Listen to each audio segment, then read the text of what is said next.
glass windows everywhere. And I just thought all of this is artificial and sterile and it doesn't have a purpose that fulfills my heart. And I have to get out of here because I don't want to be here at 65. So a couple days later, I quit my job. Off Gassing, a scuba podcast with host Nick Hogel.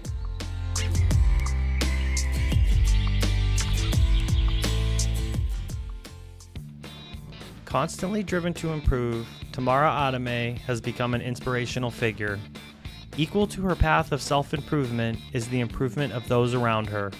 As she navigates her way through this industry, from unexplored places through her writings or the time she spends with her students, she creates an environment in which everyone feels encouraged and empowered to become better. Please enjoy part one of this two-part episode. Tamara, welcome to the podcast. I'm excited to have you on. Usually you're in Mexico, but right now you're in Brussels. Is that correct? Yes, so my base is in Tulum, but at the moment I'm spending the summer in Europe. Oh, okay. Well, I'm very excited to hear more about that. How is the weather over there right now? In Belgium, the weather is always the same, with some speckles of sun here and there that you can hope for. But it is cloudy and rainy. It's Belgian weather. But it's fine. I'm actually enjoying it because it's so hot in Mexico that when I'm in a cooler weather, I just really feel like, well, I'm gonna wear a sweater today. I can wear some makeup as well, and it's not going to just melt over my face. So yeah, it's Belgian weather. I love it here. So I say this with like no bad feelings. I do really enjoy the warm weather, but there is occasions where I will miss that sweatshirt sweater weather when it's kind of getting Yeah. cooler in the evening or even in the day and you can just throw a sweater on, a hat. Sometimes it's just nice. But I Yeah. do I do enjoy the warmer weather. But the first question I wanted to ask you is tell me how and why you became a scuba diver. Can you tell me about that first breath underwater, that first experience? Was it absolutely amazing? Was it, I absolutely hate this? Was it, this is okay. I don't really know about this. Tell me all about it. It's not a great story. It's not like all the other divers who took their first breath underwater and they knew this was for them. I grew up in the ocean, so I actually don't remember the first times that I was in the water because I probably learned to swim before I could walk. My father brought a baby tub to the edge of the water when I was born and he put me in the tub. Like he didn't put me in the ocean, but he filled it with water and he just put me in and I have been in the water ever since. So for me, the contact with the water was it's just who I am. There was no mystery to it and I did not feel like this was a magical place to discover because I have always known it. It's a little bit the same with the cenotes. For me, walking in the jungle to find a pool of pristine, clear blue water is what we did when I was a little kid every weekend. So I took a long time to actually feel the magic of those places because in my world, that was life. Part of my experience going to live in another countries was to realize that not everybody had the same fortune to grow up in places like that. So it was somewhere else that I realized what I had at home. But how I became a scuba diver, so I'm probably one of the few people who did the open water course twice. This is a prime time gossip. I failed the first time. For everybody who doesn't feel encouraged to continue, it was the summer when I turned 12.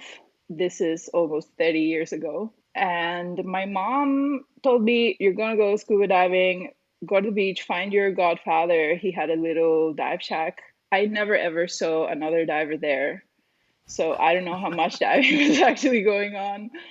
That was it. My mom was working and it was the summertime and she talked to him and said, like, can you please take her for a few days because she was busy. And so I went there for like a week or whatever, how long it takes to get certified in 1995. I didn't care. Honestly, I didn't care. I didn't really like it or dislike it, but I was 12. So I guess at that age, it's what you do. You just sit there and whatever. So I didn't get certified because the day of the exam, it rained. And I was like, fuck that. it's raining. And I just didn't go. But I was trained old school. Like I was trained every morning I had to run, I had to swim laps. I also had to do quite a bit of free diving, which I already knew how to do, but I had the type of training where you have to dive down and put your gear at the bottom, like a little bit more. I mean, it's not military training, but in the old school, people were physically trained a little bit more as well to be able to be good swimmers and to prove not only that you can stay there for a little bit, but that you have, like a little bit of waterman skills. So, yeah, my godfather trained me.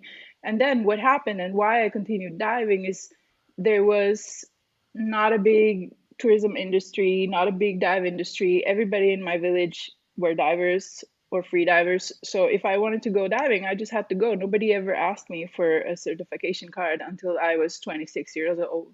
And then I wasn't able to join the trip because I wasn't certified. And I was like, what? I've been diving all my life. Who are you to tell me that I can't join? And I felt very offended. So then I went back to Mexico to get certified. This was already when I was living in Brussels. Real quick, so where exactly did you grow up? I grew up in Mexico, in Puerto Morelos. It's a very small fisherman village that everybody just skips going to Playa del Carmen. So it's the first village going south from Cancun Airport. How did you end up in Brussels? So let's say I grew up there and then I went to university in the neighbor state of Yucatan. So I went to Merida to live for 4 years. And after my studies, I went to Europe. This was my life stream. When I was 5 years old, I told my mom, Mom, I'm going to leave. And she's like, Where are you going? And I said, One day I'm going to leave and I'm going to go to another country where they speak a different language. And so I did. On the 7th of July of 2005, I took a plane and I went to Germany. And I stayed in Germany for a couple of months as a nanny. Everybody told me that I was wasting my parents' money and their investment in my education. But for me, it was a means to an end. And I liked children and I have been babysitter for a lot of people before. So I was like, I just need a ticket to Europe, because that's where the other countries are. So yeah, so I went there, and honestly, I never would have imagined my life after that. Everything that happened was amazing and was like a story that I have to write in a book once. One day I'm going to write a book about how I came here and how I lived and how my life was because I had everything that I ever dreamt of here in Europe. And I had amazing jobs, I had amazing opportunities, I worked really hard, I had so much fun. And then, long story short, I ended up working for IBM Benelux in different capacities, but mostly in marketing and event management. And I was traveling for work. I had everything I wanted. And one day I looked around and my colleague was sitting at my left and I saw him and he was about to go into retirement. I looked at them and then I looked at the gray carpet and then I looked around me and I was in this office, like it was obviously raining outside and then, glass windows everywhere. And I just thought all of this is artificial and sterile and it doesn't have a purpose that fulfills my heart. And I have to get out of here because I don't want to be here at 65. So a couple days later, I quit my job. And then it took a little bit of time to actually leave the country because I obviously had to sell my things. And then I had been here for 10 years. Yeah. So then I was like, what am I going to do next? And, and I just seriously asked myself the question. I said, what else do I know how to do? I'm no one, what else can I do? And I thought, well, maybe I could dive. I've been told I have good buoyancy. What skill level were you at this point? No skill level. Like the Mexican Caribbean diver skill level. Like, no, I was just a recreational diver. I had no idea that there was anything else. I had just gone diving, like for fun. So at that point, I was rescue. And so I was like, oh, I'm super experienced and maybe I want to do this professionally. So I'm just going to do a dive master. And I went to Indonesia. So I left. When I was leaving, I was like on a double parallel journey because I was also a yoga teacher in the evenings. So I had my day job and then I was instructing yoga. And after a lot of health problems, yoga and specific diets and things like this had helped me with my health. So I was on a path to find myself and to find what works for me and what makes me happy, what fills my heart. And so obviously I went on a Eat, Pray, Love tour of Indonesia because that's where people go. No, we go to Bali or we go to Tulum. So I already knew Tulum, so I went to Bali. And I was in a yoga study program or class for I don't know how long. And then I went to do the dive master. So I had reserved to go to the Gili Islands. And I had like everything set up. Like I was leaving 2 days after. And then at a cafe, a guy asked me, "Where are you going next?" Because you always talk to everybody in Bali, right? And you're like, "Oh, yeah, are you going to do yoga or diving?" And so I told him I'm going to Gili Tea. He said, "Oh, really? You like touristy places like with lots of people?" And I was like, "No." And he's like, "Then you should go to Pulawe. There's nobody there." And I was like, "Okay." I went back to my house. I tried to book a ticket, couldn't book a ticket, ran to an actual travel agency in Bali, and they printed me a paper ticket to go to Pulawe. Is it like in the northern part? It's the northeast of Indonesia. Your dive briefing there includes if you swim that way, nobody will ever find you. I know of the place. I have not been there. It's been on my list of destinations. So I actually live in Penang, Malaysia, which is Hmm. literally right across the strait from Pulawe. So as soon Yes. as I saw that place, because you fly into, I think it's like I'm so horrible at pronunciation. You go to Banda Aceh. Yeah. Aceh, sorry, Banda. Exactly. And then you take a ferry and then you take a long car ride or whatever. I don't know how things have changed in the meantime, but yeah, it is quite remote. I think there's a little bit more stuff now there than there was when I spent my DMT, but it is an incredible place. Just how chance and coincidences make you go somewhere that you didn't plan. This was actually how that happened. And I'm eternally grateful to that stranger who sent me the opposite way because for me, it was life changing. It was a place where everybody at the dive shop was obsessed with diving. So everybody would do the most dives they could on a given day, and everybody would get together after diving to talk about the dive they did or the dive they're gonna do. So that was like my first full immersion in the dive world where I could observe a lot of people doing different types of diving and learning so much about the biodiversity and like that kind of like wow, I have never seen anything like that. Photographers and macro and all of this, it was like I think I was there for 5 weeks. And yeah, that was really good. My training was not really good. My relationship with my instructor was very bad. And I was like the underdog. I was not very skilled. I did not have a lot of experience. I don't really think he liked me a lot. And I had a really hard time with diving. So it was also the first time that I was confronted to the fear of diving, to being scared of going underwater, which had never happened in my life. And I was really confused, like why I don't want to go in the water. I'm feeling really edgy and having all this adrenaline. And then I was the younger one, let's say, of the dive masters. I was the least experienced, so everybody was like, "Yeah, Tamara, yeah, whatever." Like, like the new guy who doesn't know how to tie the rope of the boat and things like this. So I had a really, really difficult time, but I stuck to it. Like it's generally my character. Like I'm not a quitter. I can suffer in silence or I can cry all day, but I'm not going to quit. I'm just, push through.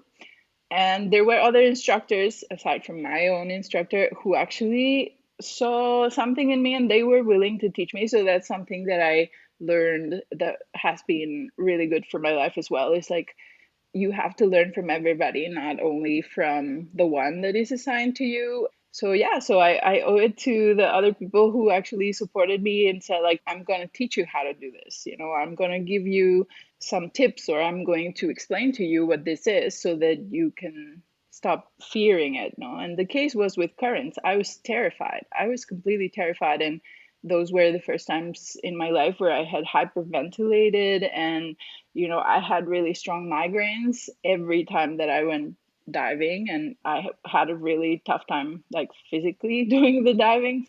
But yeah, then another instructor, Ron, he took me and he said, next dive, you come dive with me. There's not going to be any other diver. We're just going to go on the boat and we're going to go to the same dive site where you had the problems. And I was like, no, please don't ever take me to this place again. And he's like, no, you have to do it, but you're going to do it knowing how to do it. And then it's going to be enjoyable. And I was like, there's nothing enjoyable about this. But he told me, you cannot fight the current. You just have to find how to be in the current because you're never going to beat the current.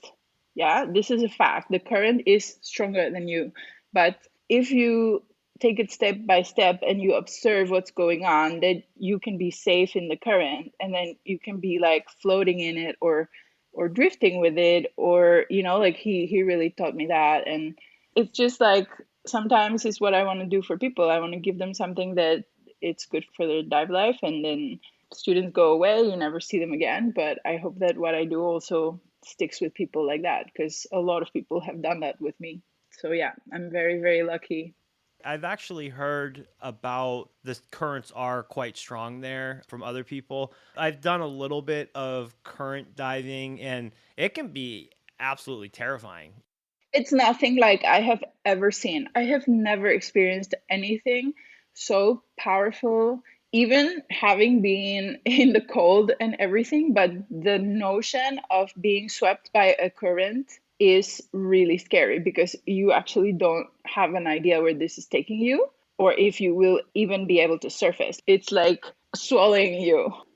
I've had a couple of current experiences, but I remember the first time, the very first strong current in Indonesia. I was in Raja Ampat, and it was funny because they give you this list of things that you should take with you out there, and one of the items was a reef hook. And Yeah. I'm like a brand new diver. I think I had my advanced at that point. And I'm like, a reef hook? What do you mean we're going to hook into the reef? You can't touch the reef, right? Like, what is going on? And then you go out there and you learn what you can hook into. Brought the reef hook, and there was one day we all jump in and we get hit by this current, and everybody hooks in. And I remember, like, they're hooked in, and then they just let themselves go. It reminded me of a scene in, like, or just reminded me of the movie Point Break, where these big waves are crashing down. Keanu Reeves is like, what's everybody crazy? And everyone's just having the time of their life, just like the currents just hitting them. And I'm like terrified. I'm like, what is going on? But then you learn, like you said, you learn the little tips and tricks. But no, actually, I just wanted to go back a little bit on what you said. I think that's such a good point that you made about you can learn from everybody. Because I always tell people that all the time, that even if you're the worst instructor in the world, I'll learn something from you, right? Even if it's learning what not to do, I'll still Yeah. take something away from that. But to pick up tips and tricks from everybody is such a huge thing because everybody does have something to offer, right? It might not be the best now, but then later on you might be like, oh, okay, I'm glad that I learned that, and now I have it and I can add it to my bag of tricks. Exactly. And you can use it whenever you will need a different solution to the ones that you commonly use. Sometimes we just get very obsessed with the right way of doing it, which we always think is our way. So you reject the knowledge from other sources, and then you find yourself in a situation and you're like, actually, that size of ball snaps would have been really good to have in cold water, you know? To all my Canadian students, it's like you all get rid of these horrible, huge ball snaps. And they're like, okay. And when you don't know why these things are used, like you just think it's wrong. But then you go in another setting or another configuration, and then you think, okay, so I have to keep my eyes open. I have to keep my mind open because everything I see sort of makes sense in the appropriate time and place. Yeah, but it's difficult. Of course, it's difficult because we focus too much in what we do, and we are obsessed with what we do and how good we are at it. One of my instructors and mentors said, like, guys, calm down. Nobody is doing open heart surgery. You teach people how to reverse frog kick. It's not going to space, yeah? You have to come back down to earth because the little things that you just love how you do become your satisfaction. And you start losing that capacity to learn other things from other people because you just think you have the answer. And that's part of learning. That's part of also like when you become an instructor, you're like, no, because my instructor told me that his instructor told him that's how I have to do it. One thing about your path is some of the difficulties that you've gone through. I think those actually make the best instructors because then you know and you can relate to when a student is having a hard time. It's not, like if you went through a skill through your instruction or when you're a student and you never had any issue with it, when you become an Yeah. instructor, and someone's having a problem, you might not know, but if you can relate to it and have empathy and connect because you're like, I've been there, I know exactly what you're going through. Yeah, exactly. So for me, this was very difficult to achieve because when I was at the IDC, I still did not understand why I have to demonstrate to someone how to empty the mask, for example. Like, how can there be anybody who doesn't know how to blow through their nose? I learned to do this when I was 3 years old, like I thought everybody does that. So I was like, is this really necessary? My instructor said, well, obviously people sometimes never been in the ocean. And I was like, come on, like, are you kidding me? Everybody's been in the ocean. And they're like, no, most people have never been in the ocean. It just kind of like fell on my shoulders, like, wow, I learned to do this so naturally, but people did not. My students do not know how to do it. And so that was really, yeah, it was a lot of discovery, about how I have had this incredible chance of growing up where I did and having all this water related skills and knowledge. And then now I actually sent a message to my student and friend, Sophie. She was one of my first open water students a long time ago. I think it was maybe 10 years ago.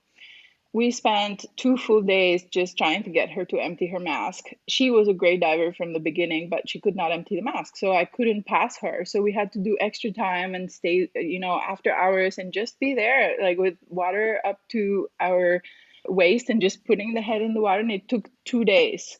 We developed a really really strong bond because we went through it together and I had all the time and I was like, I'm here with you if you want to keep trying. I'm here to try again with you. Like, I'm not going to set or put more pressure on you. And then we've done numerous trips and dives and we've done like 150 cenote dives together ever since she got certified. So we have a history of a gorgeous friendship. And when I now went to Poland, I had to empty my mask in freezing water and I was terrified. I wanted to cry. I felt myself like I'm about to start crying. And my instructor is looking at me, waiting for me to take my mask off. And I can't. I'm petrified. And it took 3 days. So after 3 days, I did it and I wrote a message and I told her it took me 3 days to do this. I remember how you and I did it. And I want you to know that this was terrifying for me. Like, we all have a level at which we are confronted with what we cannot do. We all have a level. We don't come ready for everything. Even as instructors, we make it look easy. We make it look like this is a piece of cake. We have to because we're not going to tell you this is so bad. But we also have this edge or this boundary that we sometimes have to go through, and it is the natural impulse to be terrified for your life when there's something that you don't know and that scares you. I'm not gonna lie, if I had to go dive in the cold waters of Poland, I'd probably cry before I even got there because I haven't really ever been diving cold water. So it's something that I've actually made a goal for myself that next year I want to get into some cold water diving just because I have no idea what it's about. I feel so embarrassed saying this at times just because it's just so it's such a funny thing. But when I tell people my cold water experience, I'm like, okay, I've been diving in Texas during the winter, so that's my cold water diving experience. Which is Well, like, before I went to Alaska, I had never been in water colder than the cenotes. how was that first experience? Honestly, it was great. The beginning of 2023, I set myself a goal to do cold water diving that year. And it was a matter of a couple weeks after I was invited to join a project in Alaska. So I said yes. And then I spent the next months not sleeping, thinking, what have I done? Like, I have totally set myself for failure here, and how do I proceed? Because it was obviously, very exciting to go somewhere to dive, not only going to Alaska. Alaska is like a movie. The moment you Oh, yeah. land, there's an eagle flying above your head and you feel like "Ee, ee," and you're like, what? It's like in the movie. There's bears crossing the street, and there's a guy walking next to you with a salmon in his hand. It's really picturesque and it's an amazing place for nature and everything. But going diving there and then going diving and trying to find caves, that was really something that I could have never said no to. And I said yes, having no clue how to do it. I was like, okay, so what can I do? Maybe I should start taking cold showers because I really just hate the cold. I'm cold all the time. I'm cold in Mexico. So how am I going to go to Alaska, I doubted myself so many times. And then I thought maybe I should cancel because this is not a leisure trip. This is a contract. I'm going to do a job. And what if I cannot even get in the water? Like I was really going in my head, like, what have I done? But yeah, I mean, the experience was life changing again. Everything about it was exciting. Everything about the new environment was completely, mind blowing. It was interesting. It was seeing things that I have seen in nature magazines and things like this. So I was completely in love with Alaska. And I think one thing that helped me was that the weather was the same temperature as the water. So I never had a temperature shock. I got dressed in the cold and then I went in the cold water. So I never had this, oh, knives going through your forehead. I never felt it. And maybe I had so much adrenaline that I was just so pumped every time that I didn't have time to actually feel the water. But it was the first time that I used dry gloves. It's the first time that I used heated undergarments. It's the first time that I was super super super weighted so that I could balance the exposure garments and all this. And then diving the rebreather in those conditions and from a boat, it was super task loading. But then it was very entertaining as well. For me, when the purpose is worth it, I'm not focusing on all of these like disadvantages. I'm just like, I'm gonna do it. It sucks, but I'm gonna do it because once I put my head in the water, like there's a kelp forest, there's seals swimming at me. And in my mind, it's like, who wouldn't do it? But most people don't do it. What part of Alaska were you in? I went to Prince of Wales Island. I was going to say Oh. Prince Charles, but Prince Charles was the Prince of Wales. Prince of Wales Island. So I was between two locations. One is Craig and the other one is Klawock. And I hope I'm saying this right. Craig is the biggest one of the two, but they're both very, very small. Fisherman village. I always find a similarity with where I grew up. So, like everybody knows each other. It's a fishery kind of industry. So everybody has a boat, everybody eats the salmon. I don't know. It's just really, you know, this is what I think people feels when they go to my village. They're like, oh wow, everybody sleeps on a hammock here. It's like, yeah, that's how I felt in Alaska. It was very, very nice. The landscapes are breathtaking over the water and under the water. And also, I was on a trip with the sunfish robot, which was super interesting. And just being around the brainy people and the most intelligent scientists, for me, this was just being there was amazing because I was looking in the eyes of a robot that is intelligent and makes decisions. And I was the babysitter. So I felt very special. So I'm assuming you would visit Mexico from time to time, being from there, families there. When you started down this path into scuba diving, did you ever think that you would make it back there to teach? Was that a goal, or did that just kind of happen over time to make it back to Mexico? No, I did not intend to move to Mexico again. I know you live abroad, but when you live somewhere for so long, your country obviously never stops being your country, but your life is somewhere else now. So you don't see home like somewhere you have to go back to. It's like home is parallel to where you are now. It's more like layers rather than two different roads, let's say. When I lived in Belgium, I knew that any day that I decide I can go back home, like because home is always going to be there. So I never felt estranged or conflicted with not being in Mexico.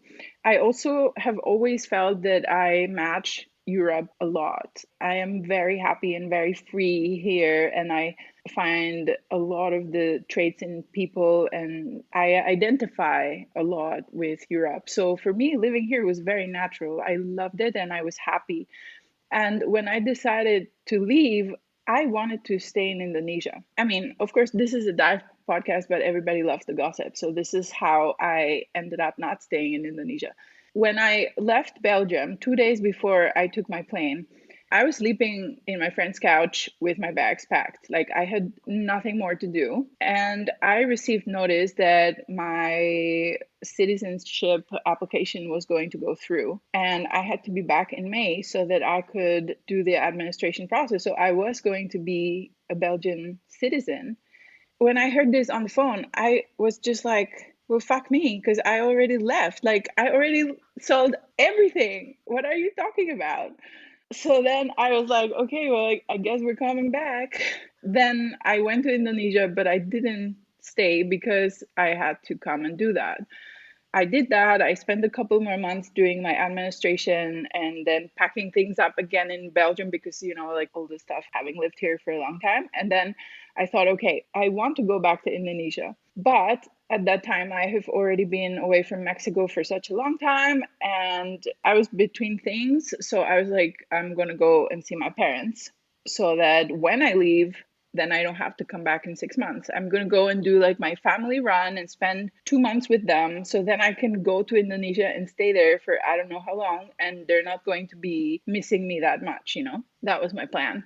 And I did go to Mexico. And I hate to talk about love in my career. I know I never generally do it, but I fell in love with a guy who was on the boat in the first dive of my IDC. So we fell in love and then I stayed in Mexico. This is also very funny, but he was from Belgium and lived in Mexico. I was from Mexico and lived in Belgium. And that was just, I guess, meant to be for a little bit. So then I stayed in Mexico with him. And then later on in life, we left each other, but I then had my career in Mexico. So I didn't pick up the plan of going back to Indonesia. Many years had gone by already. So, yeah, I mean, you have to take the opportunities that come your way and you have to create opportunities for yourself as well. So it's not all just being there. You have to work on it and you have to seize it. What part of Indonesia were you going to head to? I was going to go back to Pulaway because Pulaway owes me and I owe Pulaway. We have unfinished business. And one of the unfinished businesses that we have is I couldn't dive the Sophie Rickmer's wreck dive. At the time, I was very pissed off because they were taking all the DMTs to do that dive, which is at 55 meters of depth. And I was completely unaware that this was inappropriate for me and for my level, and my understanding was not even enough to see how that was not the dive for me. I just took it personally, like they don't want to take me because they don't like me. But now it's different. So I always said I'm gonna go back to the Sophie Rickmers. Okay. And I'm gonna dive the shit out of it. So Have you been back since? Have you no. been back? Okay. So it No, is no, no. good. There's so much happening in life that this is the first time in a long time that I take time off, like proper time off, where I go and do a diving trip outside of Mexico because I have been diving a lot and I have been traveling also, but it's always project or an exploration or it's not like a diving holiday. But yeah, Indonesia is somewhere in the unfinished business list. And, it's nice to think that I can go back to Lumba Lumba, where I was diving before, and just meet the people again and rebuild some of those connections and then go and dive with more experience and with a different view and a different level. And probably everything I remember is different or was different. So I look forward to it as well. You made it back to Mexico because I know for a lot of people, especially for me, it might be different for you because you grew up in that area, seeing the type of dives people were doing in the cenotes, the skill level that people have over there. Because I know a lot of people will show up and like, yeah, I know what I'm doing, right? And then you go and take a course or you go into the cenote and it's like, do I know what I'm doing? Like, do I have any clue what I'm doing? Because I thought I was a good diver and then I showed up to Mexico. How was that transition going back to Mexico? Was it a tough one? Was it an easy one? Did you know what you were in for? No, I didn't. I think that for me, the self-awareness was very low. I didn't think that there was a lot more to it. Like, I didn't think of it. I was just a diving instructor, you know. I worked at a resort and I did DSDs. And I think I have always been very passionate about it and especially passionate about the environment. So for me, it was less about judging what level I had because it was important that I don't damage the environment. And maybe I had some additional comfort in the water that makes me just maybe be well in the water. But I don't think I had very high skills. And I don't think that I knew I didn't have them, you know, like I was just a recreational diving instructor. I also didn't really find the technical divers that impressive. Like, I just remember this time for me was a little bit of discovery, but I wasn't drawn to it like most people. I'm sorry. Like, I never, I was like, oh, your tanks are on your side. Fine, fine by me. Like, I didn't want to do it. I mean, I didn't even want to dive cenotes. I was cold. I didn't find it that different because I have seen the cenotes all my life. I have seen, yeah, it's blue, and I'm like, yeah, it's super blue. Like, it's not a surprise for me, you know. I also had an experience with my partner where he was a technical diver and he was building his technical diving career and going cave diving a lot, and I admired him, but I didn't feel like I want to have the same, you know? And then I just remember that we didn't have a great time diving together in the cenotes because I was just a recreational diver. And when he was guiding me, I suffered a lot. Like, I didn't find it easy. And I think that he knew my level was shit. So then he was trying to make it better. And I was like, why don't you just leave me alone? In the end, one day I told him I'm never going to dive with you again until I'm a technical diver. And I never did. And he thought it was a joke, but I don't say things that I don't mean. So that was it. And he's like, let's go cenote diving. And I was like, no, I'm not a technical diver, so I'm not coming. And then one day I was in a cenote with a dive group and I saw a hole. And I was like, what? There's a hole, like there's a tunnel. And I started looking with my light and I was like, I think I fit in there. I want to go in there. And that's the first time when I was proactively curious about doing that. And I told the guide, why are there more places to go, but we don't go there? Like, how come, you know? And he's like, no, that's off limits. You have to be a technical diver. And I'm like, okay, you don't tell me what I have to do. I go and do it. So I went and got certified so that I could go in the holes. That was the first time. It took a very long time. I was in Mexico from 2014, and it wasn't until 2017 that I became a cave diver. Oh, okay. Yeah, everybody told me you're never gonna be able to survive as a dive instructor if you're not a tech diver. And I was like, watch me. And I worked 3 years. I never had an interest in technical diving. I was just content with whatever I had.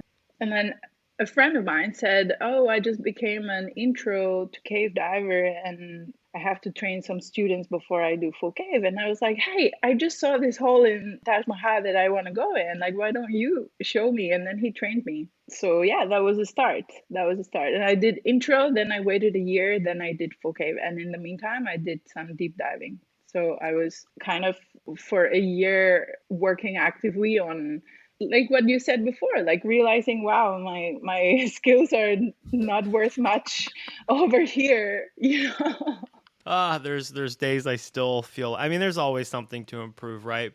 And so it's funny because I always another question I like to ask is, knowing a few people from Mexico now, it seems like when they start diving in the cenotes, diving in the overhead environment, then that's all that they want to do. Do you still find yourself chasing after, open blue ocean, some currents, or if you have a day off, or you just like, let's go into a cenote?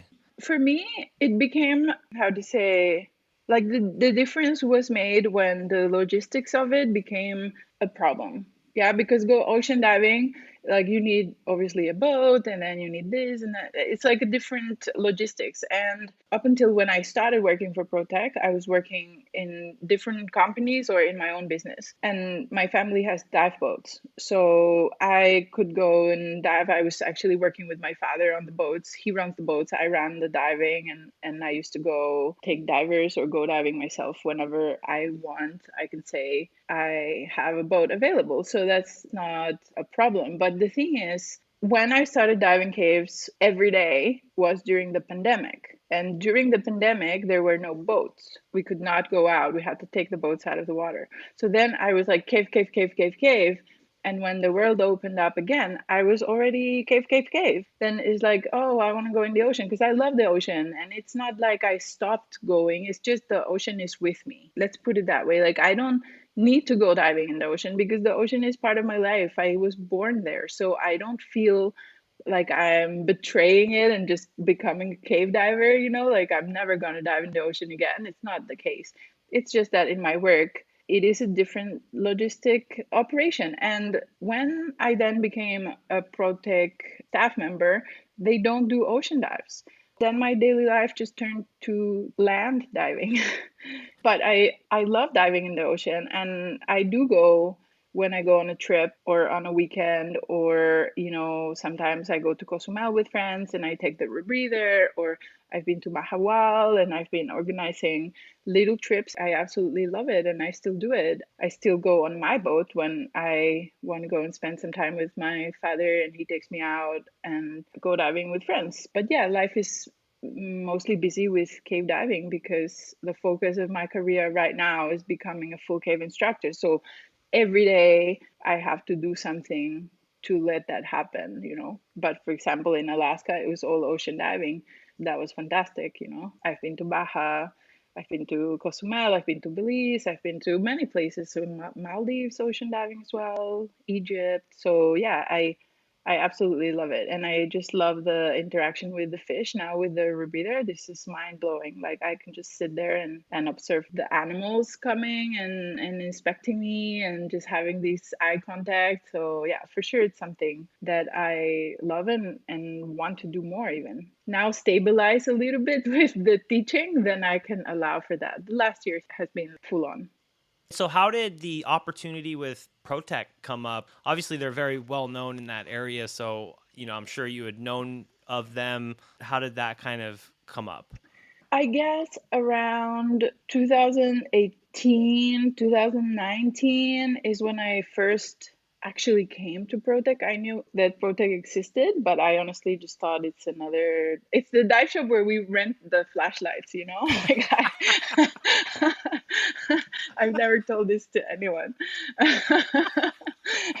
And then, yeah, I came to ProTech and started hanging out. And then I booked a course. It must have been 2019 to do my stage course. It's kind of like diving with ProTech people. I mean, and now I'm ProTech people, obviously, but we're not going to tell you really suck, you need to work at it. But there are a lot of ways where you can help someone improve their gear or their technique. So in that process it just becomes apparent that you have a way to go to continue evolving. And the thing is, when you become a cave diver, you're like, I'm a cave diver, I now dive the most difficult environment in the world, so what is anyone going to tell me, right? When you discover that there's much more, because the only thing you are now is authorized to go, but it doesn't mean you're good at it, or it doesn't mean that your technique is refined. So that was the confrontation. It's kind of like we do the same, but it doesn't look the same. So I got really curious and I got really interested in learning how to do those things in a proficient way, in a clean way. And like we say always, you don't know what you don't know. So I trained with Jaime, and Jaime was very fun, and Jaime was very strict as well. And like it was challenging, but it was also a fun thing to do. And then the pandemic stroke, and then just started diving caves, caves, caves, and then one day I was looking to do instructor training because the pandemic was, let's say, in place. And I was just thinking, I want to do something in this time that I have been given. I want to do something that is going to impact my life in a positive way. So I started looking for someone who would take me under their wing. And unfortunately, because it was a really hard time for a lot of people, instructors were either not available or not feeling well or not answering their emails or whatever the situation was. So I couldn't find an instructor. Then someone said, you should talk to Patrick. And I was like, good Lord, everything I've heard about him is bad. So then I was like, yeah, maybe not. And like he's trained a lot of people that I know, and maybe like I don't know how much proximity I want. I don't know if he likes me or not, like all of these things. And I had barely met him at the times. But after a few weeks, I was like, well, look, I cannot find another instructor. So maybe I talk to him, and if things go well, maybe he will be my instructor. And just one, the fact that he was very proactive, so immediately responding, immediately engaging, immediately providing a very accurate description of what the training would be like. I liked that very much because it also gave me like, okay, this is the pandemic, everything is dead, but I am actively doing something for my career. And then we actually met and we got along really well. Yeah, that was very, very natural. Like we got along and he said, well, let's do the training. I don't train people from the outside, but I will make an exception and I will train you. And he explained to me how this would work. And then at the end of that conversation, I asked him if he thought that I could ever be a rebreather diver. He said, yeah, come in on Wednesday. And we started training. So that was how things happen. We agreed to the instructor training, then he did my mod 1, and then at the end of that mod 1 class, he sat me down and he said, look, we're going to start instructor training, but actually you're going to be at the shop so much that I think you should join us because you're going to be assisting us, you're going to be diving out of here, you're going to have your gear at the in the locker room, so why don't you just join the team, and then you will also have work, so it will take a little bit of stress out of your head. I was a independent guide at that time, so I joined the team in 2021.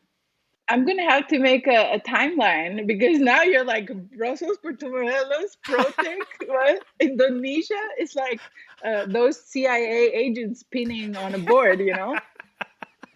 You know what's funny is so kind of the same thing with Patrick. So obviously he's very well known. I knew who he was. It was awesome to have him on the podcast, and I remember before, as I was chatting with him to set a date to be on the podcast, I definitely had this perception of him, this idea of him, and he definitely changed that. It was a pretty long conversation. I can't remember. I think I ended up speaking with him for like almost 2 hours, and super inspirational, just individual. It was funny because usually my first question is always, tell me how and why you started scuba diving. And the first question I asked him, because he's constantly, posting, he's constantly just active and doing stuff. I was like, how do you stay so motivated? And that's actually even a great question for you, is like how tips and tricks just to stay motivated, because it's so easy to lose that motivation. For me anyways, like I'll keep going and then I'm like, okay, I need a few days, just not do anything. And I feel like it's just always go, go, go, go.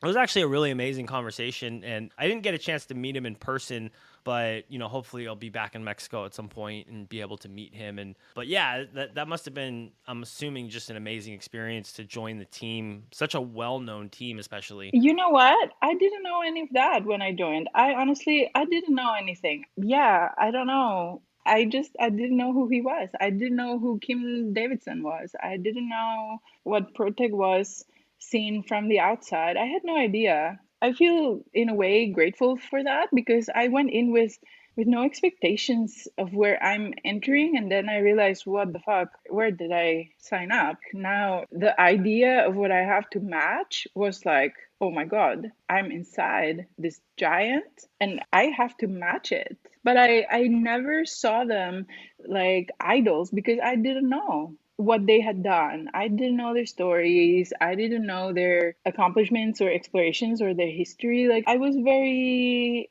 let's say, naive in that way. You know, I just thought I was applying, not even applying for a job, but I just thought someone just offered me a job. I never thought the best dive shop in the world has offered me a job. And in a way, it's like very real. I had no interest. I was not looking for something. So everything I have received is more than what I imagined because I didn't have an expectation. So that makes there is no dream come true by me joining Protec, but there is building the life that I want to have, building the instructor that I want to be. That is what counts for me. It's not if I made it to the mecca of cave diving because I never knew it existed. So it's a very different way of seeing it. I'm very grateful for how it happened and in a way very grateful that I never knew because I was never nervous to go in this job interview.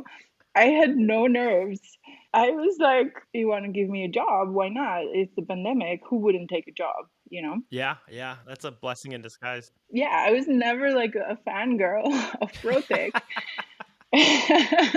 And this is not to say I absolutely love being at Protec. It is a central part of my life now, and I wouldn't have it any other way. But yeah, if you see Protec from the outside, then you come to Protec, you see it from the inside, you discover different angles of Protec, of the people at Protec, you build your own idea of what Protec is.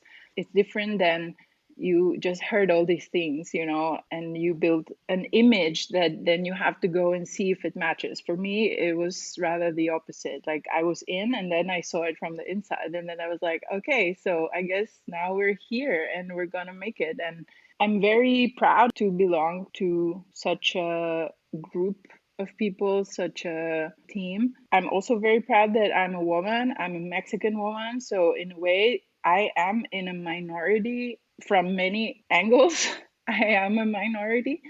And this just makes it more interesting. It makes it harder because the opportunities that people have in an international team are very different. The opportunities of someone who comes, let's say, from a third world country are very different. And I don't know that people realize that. I don't know if everybody knows how difficult it is to be a Mexican woman in the leading tech diving industry. It is a lot to represent, and it is a lot of pure determination. And you were saying, how do you find your motivation?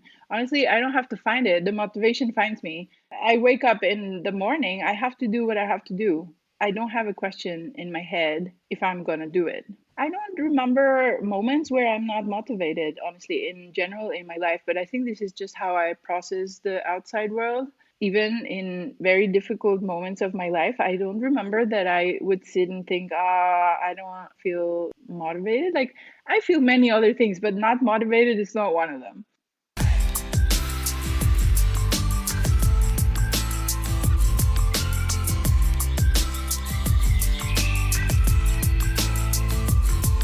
Off Gassing, a scuba podcast.